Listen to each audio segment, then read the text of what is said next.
State House, Uganda. Nestled in Entebbe, it's the perfect mix of business and pleasure, with Lake Victoria casually photobombing every view. Presidential decisions? Made. Presidential vibes? Immaculate. Also, probably the best backyard in Uganda. Union Building, South Africa. Pretoria's crown jewel and Mandela's inauguration stage. This is where democracy, history, and picture-perfect sunsets come to flex. You don't just visit this place, you soak in its vibes like it's a leadership spa. State House, Kenya. Nairobi's version of presidential chic. Between the colonial charm and lush gardens, it's where the Kenyan president works and probably avoids the city's legendary traffic. Pro tip, don't confuse it with your neighborhood mansion. It's that classy. Abdeen Palace, Egypt. Cairo's Abdeen Palace is what happens when luxury and history have a baby. Think gold walls, velvet everything, and ceilings so high, even your ambitions would feel short. Palais de la République, Senegal. A dazzling French colonial gem in Dakar. If walls could talk, they'd speak fluent diplomacy, with a side of je ne sais quoi. Basically, this palace is where elegance meets executive decisions. State House, Nigeria.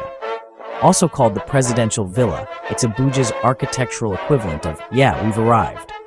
Equal parts fortress and modern art piece, this is where Nigeria's power moves are born.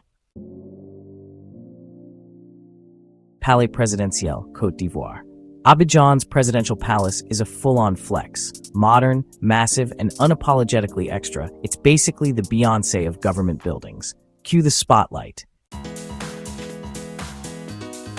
State House, Zambia.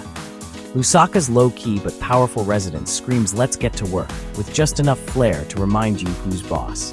Think of it as Africa's understated luxury poster child. State House, Tanzania. With its Swahili-inspired design, this Dodoma gem feels like the president's personal tropical resort. But don't get too comfy, serious governance happens here too.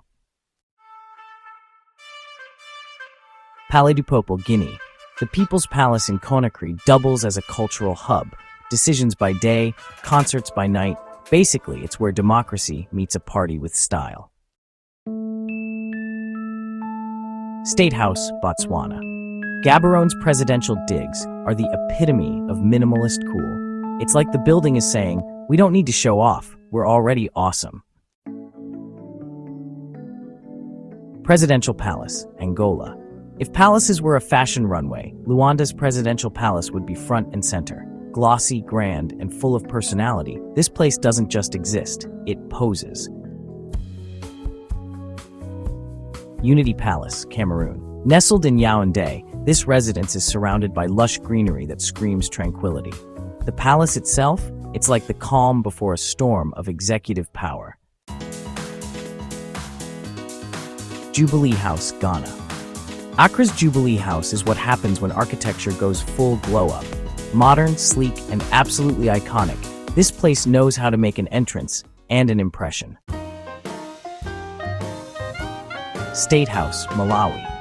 A gem in Lilongwe with a garden so perfectly manicured, it's probably got its own gardener's fan club. Presidential meetings here must feel like tea parties in paradise. Presidential Palace, Namibia. Windhoek's modern palace is what happens when you mix African pride with futuristic vibes.